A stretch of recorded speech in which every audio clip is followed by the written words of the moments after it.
We're not here to make up the numbers, we're here to compete as well. This squad, with the power they have on their day, they can do anything they want.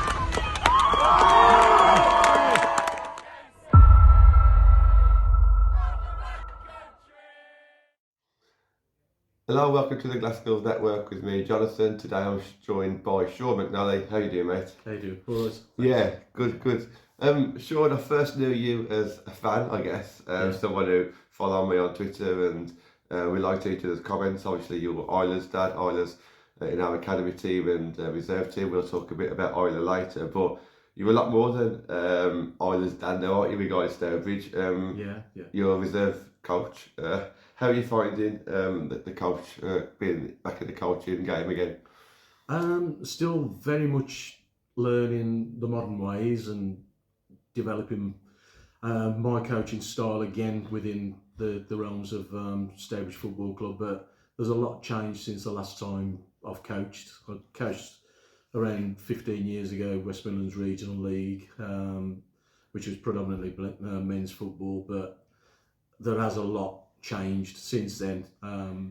More player. There's more player input now than there is like coaches turning around and going, you do this, you do that, you do this. The players make more of the decisions, and sometimes as a coach that's a little bit difficult to kind of go and stand back and let them do what they've got to do, kind of thing. Yeah. So I think that's really interesting that you say that, because as fans we always try and think to ourselves, is it the player's fault, or is it the player who's done something brilliant here, or is it something that she's taught or he's taught? I guess that's kind of what you're saying. You're kind of allowing the players to express themselves, and then you coach their decisions after they made them. Absolutely. It's about them expressing themselves and that decision making process more now, because obviously they're the ones out on the pitch making the decisions, and you know, we as coaches put them out with the set formats, but we want them to be able to go out and make their decisions on the pitch. Yeah. Because they're the ones actually playing the game. And how do you find it like that reserve team level then? Because you have got a lot of youngsters. I know just a couple of weeks ago you filled in a team that had an average age of 17 and under, which was amazing, by the way. And you got a good result that weekend as well, didn't you? But how do you find it, like, because you got to find that balance, haven't you, with them making the mistakes so they can learn from it, but also they're still youngsters, aren't they? Absolutely. It's you know, sometimes it can be challenging, but I think because the structure of the way Stourbridge have now set up their training, the hard work ethos of training Tuesday, Thursday, and every player buys into that. You bring in a player, and even if they, no matter how young they are, how old they are, they're aware and they understand this ethos of how to train, how to play, and it's easier to mould them into the way that we do things. And I find that's probably one of the strongest things that helps the younger players come in, because the structure's already there and they can then just go out and play and express themselves. We'll talk about the academy shortly. We'll talk about the women's team, because obviously Isla, your daughter, plays for our academy team, and I don't think we talk about the academy team enough on social media. And I understand why, because of the age groups, but I think it's really important to talk about that and the new development team as well. But we'll just stick with the reserve team temporarily then. I think they've had a great season, coming from where they were last season to where they are in the league right now. Sure, just tell me about what you think of their journey this season.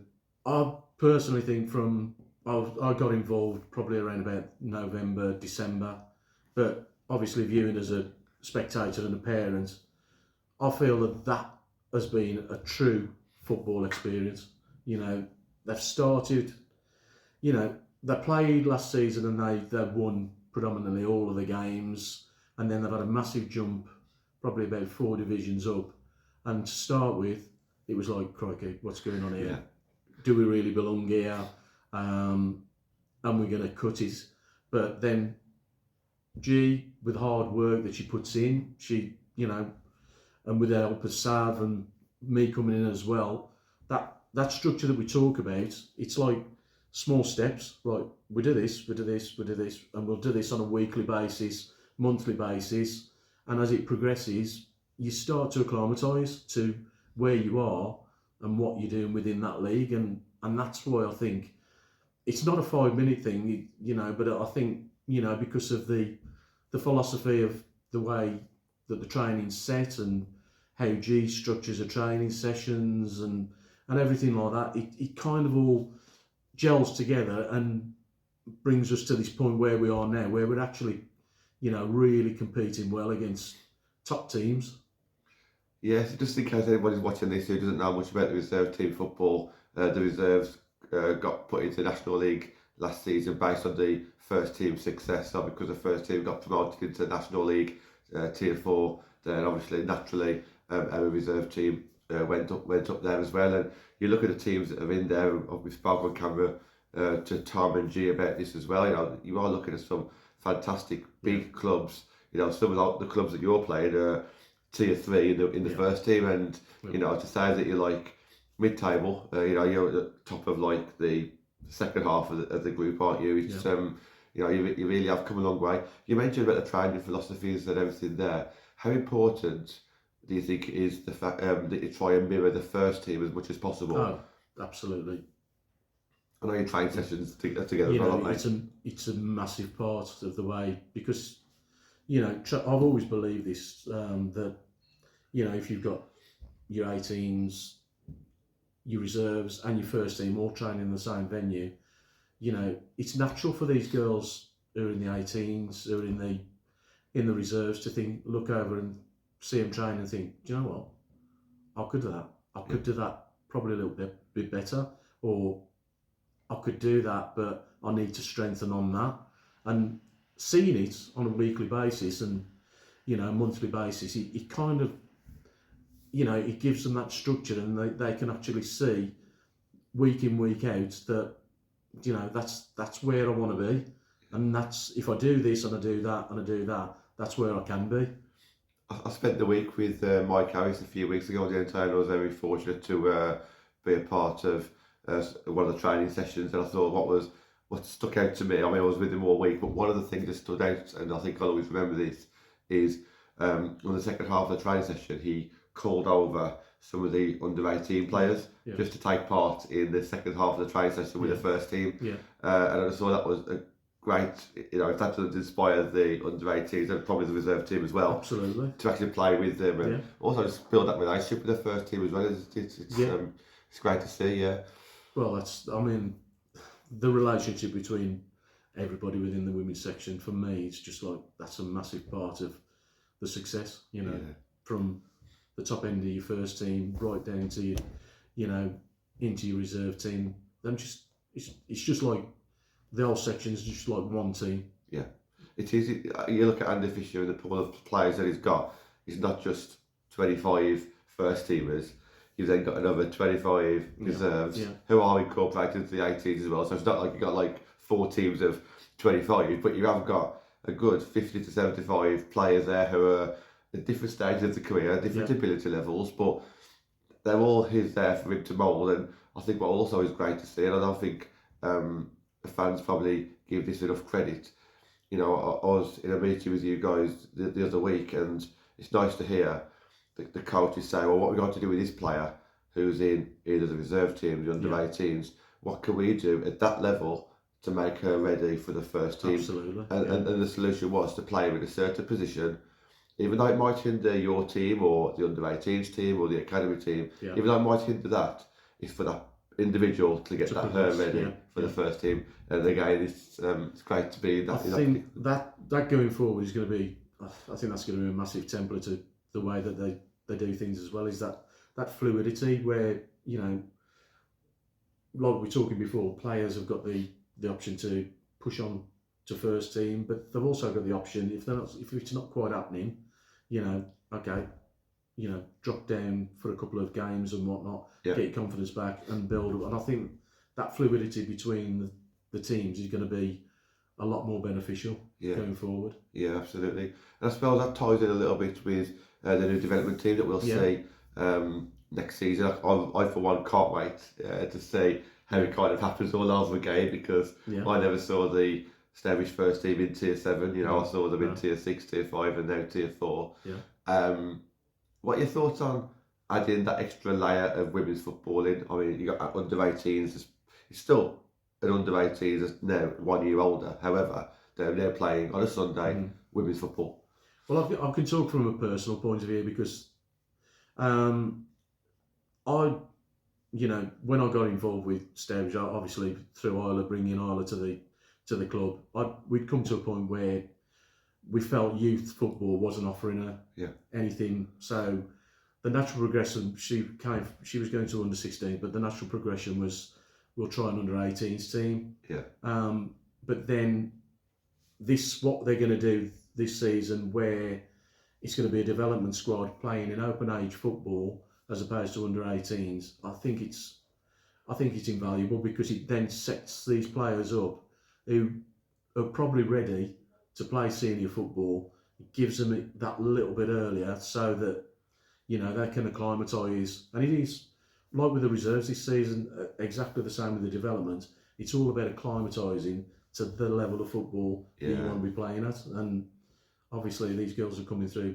I mean, we've got 2 under 16s who've been playing in the reserves, and it's been fantastic for them. Yeah. And they've not stood, they've not been out of place in any way, shape, or form. Neither Shaun, give them a bit of a Erin Hogan and Kira Cope, they've been absolutely phenomenal. Yeah. And it's invaluable for their development as footballers to play senior football. Yeah.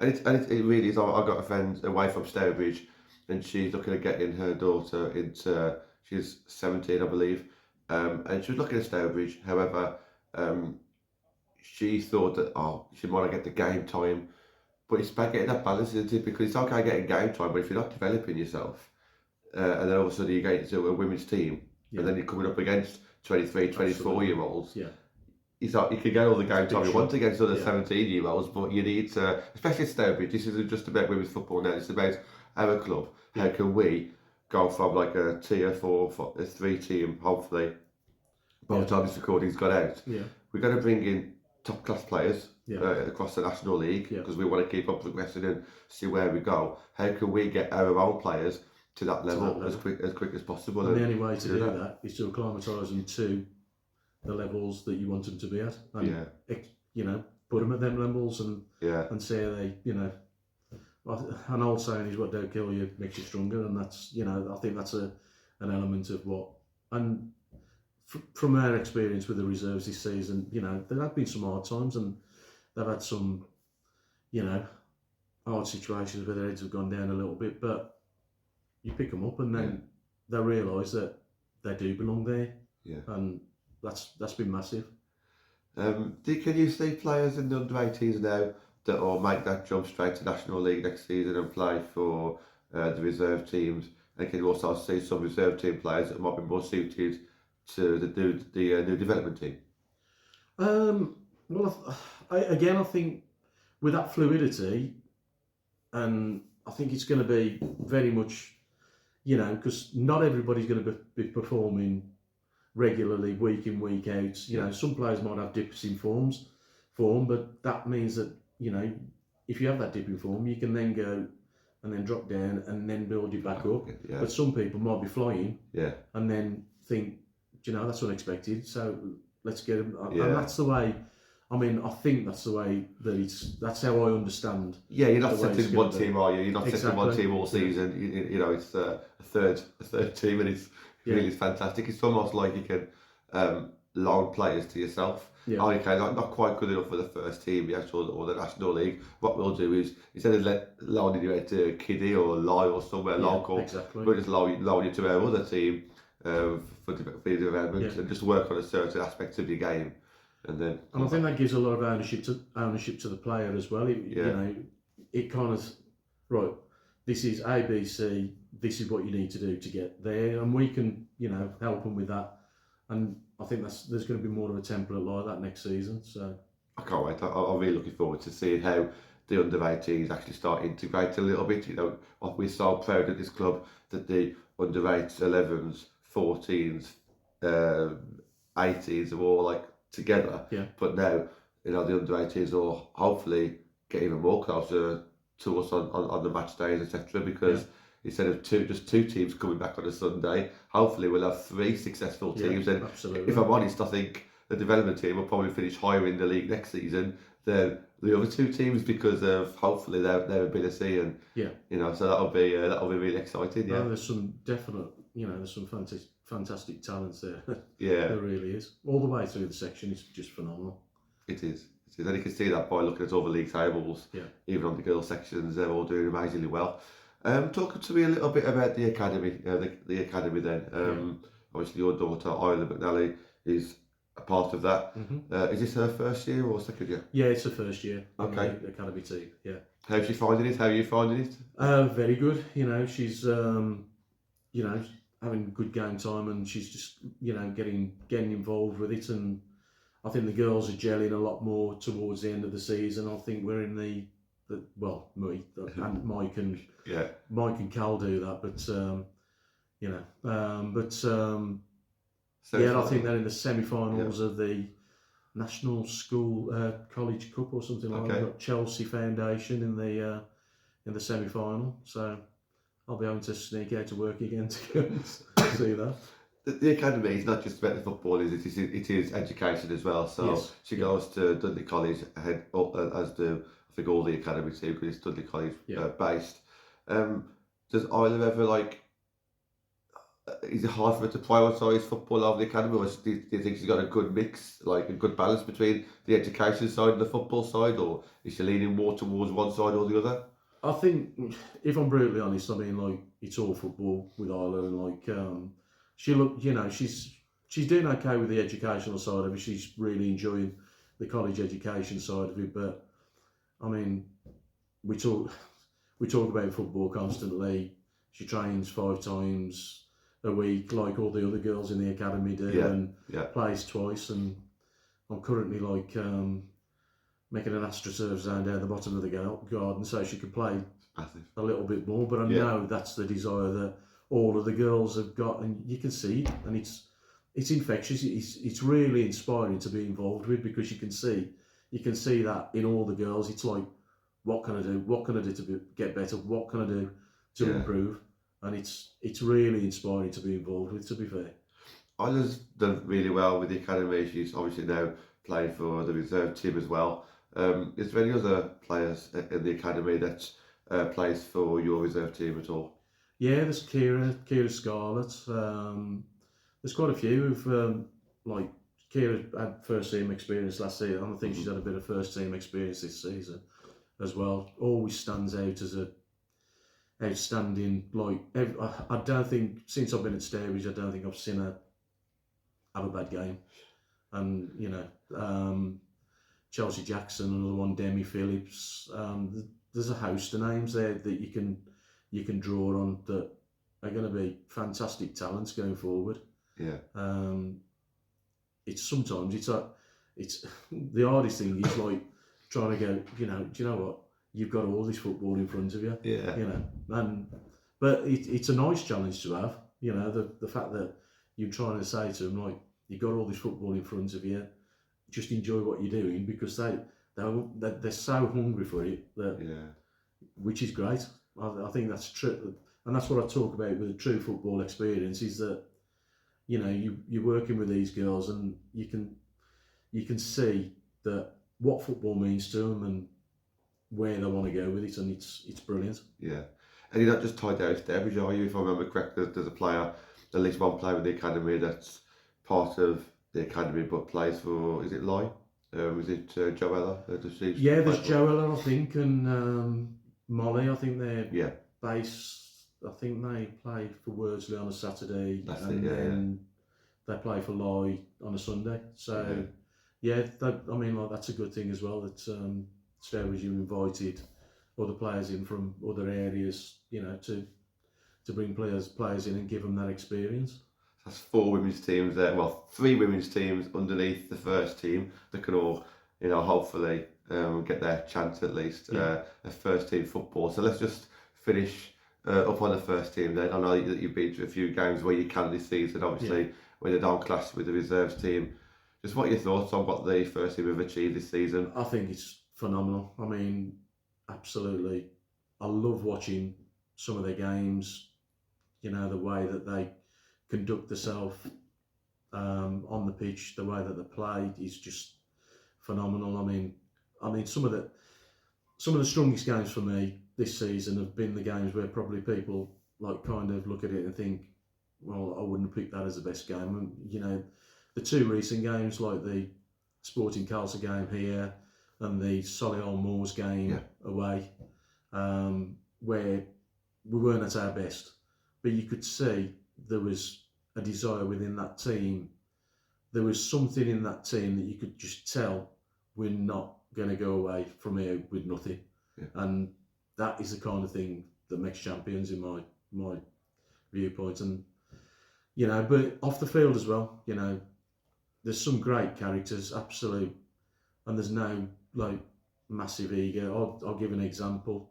For me, this is the ethos of what Stourbridge is about for me. Isla had a really bad injury like earlier on in the season where we played Derby, and we thought at one point it was like she might lose her eye because she couldn't see out of it for like about 5 or 6 hours afterwards.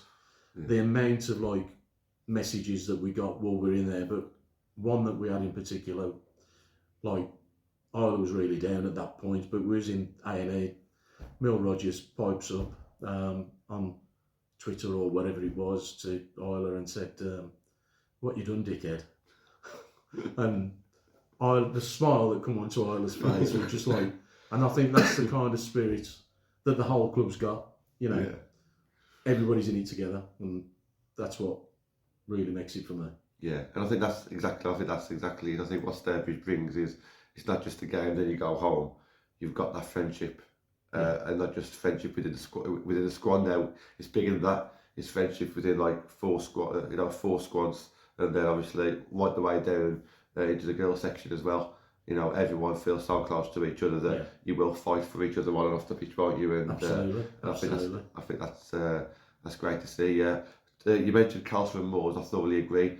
We had 3 league games on the trot: Calcer, Moors, and Donny Bells, and we, in my opinion, knocked out each one of our competitors ourselves. You know, we did it ourselves here at War Memorial. You know, Calcer was still in with a chance. They needed to win that game. So did Solihull Moors, and they only managed the draw.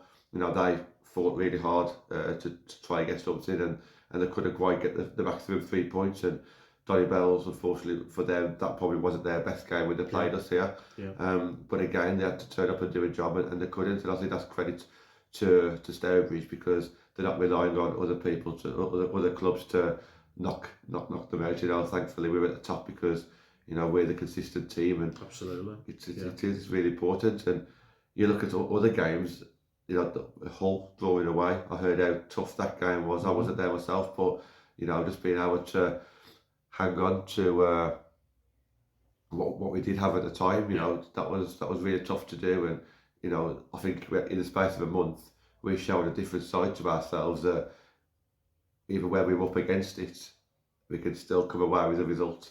And I think that's a credit to the players. Again, just keep on growing, keep on learning. There is definitely an inner spirit there that, you know, comes from, like I say, from Andy and Mike. It stems from them, you know, the way that they conduct themselves, and the way that they want the team to play, and it just kind of feeds the whole ethos is phenomenal. Yeah, and that feeds down to obviously yourself and G and Sav as well. Absolutely. You know, I know that we don't see Sav too much in this kind of surrounding at the War Memorial grounds, but and obviously you're here quite a bit, and G's here all the time. And what I see is, you know, I do see like a younger version, I suppose, of Andy and Mike in G. And I see obviously the respect that you give those guys, and you're all kind of replicating what they're doing, even if it's intentional or not intentional. Just being around the players and the way you act around the players, you're very similar to those guys, aren't you? And I suppose that's a respect. I think it's with me, G and Sav, it's like a 3-way street. I mean, like G's, I mean, everybody equates G with passion, but it's not just about that. Her football knowledge is absolutely phenomenal. And Sav, he's given me so much knowledge of the modern way of thinking about football. And I think that's where you know, it's good for me, and so because I'll give him information Yeah, and knowledge of experience of how it used to be and how things, you know, but his knowledge of the modern game is phenomenal as well. So I think it's a three-way street, and I ain't saying it's roses all the time because we disagree on things like every good management team does, but majority of the time, you know, it's a three-way street, and it's really good. Yeah. We're coming towards the end of the show. Thank you very much, Shaun. This is obviously recorded before the women's team play Northampton on the 16th, Sunday 16th, and obviously before the reserve team play Albion. But do you just want to kind of give any kind of predictions or what you kind of hope to see for the remainder of the season and going into the new season? I'd like to see us beat the Albion 7-1.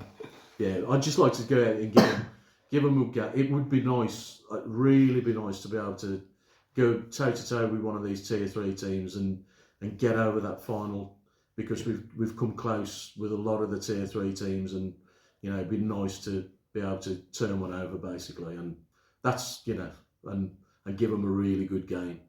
And as far as the first team's concerned, I just wish them all the luck in the world, and they just need these points, and you know, they deserve everything that they've got this season. So that's my views, and there you go.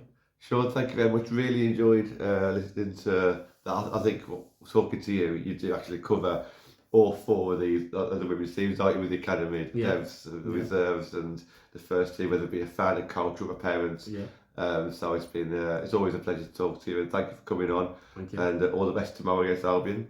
Thanks. And I'll see you at the club probably Sunday night. Yes, absolutely, definitely. When we hopefully won the league. Hopefully. Hopefully, yeah. Thank you very much, Shaun. Okay. Bye. Thanks. Thank you.